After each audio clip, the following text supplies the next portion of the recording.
আমরা বলবো, এ বাবা আবুল বাশার আদম আলাইহিস সালাম, আপনি আমাদের বাবা, আপনি দুনিয়ার প্রথম মানুষ, আপনার দরবারে আমরা এসেছি, আমাদের জন্য একটু সুপারিশ করেন।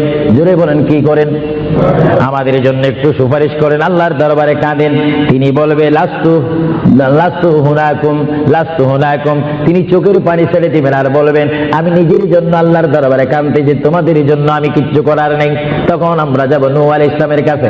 নূহ আলাইহিস সালাম বলবে, আমি তোমাদের জন্য কিছু করতে পারবো না। তখন যাব আমরা ইব্রাহিম নবীর কাছে। ইব্রাহিম নবীও আমাদের জন্য কিছু করতে পারবে না। সমস্ত মানুষ আমরা পেরেশান হয়ে যাব। 12 সূর্যের তাপ আমাদের মাথার উপরে থাকবে, যে ময়দানের নাম হাসর। আমার মা বোনকে বলতেছি, আপনার সামনে কবর রয়েছে, কবরের পরে হাসর। আমার বাবারা বলতেছি, আপনার সামনে কবর, তারপরে হাসর। ওই হাসরের ময়দানের জন্য প্রস্তুতি হন।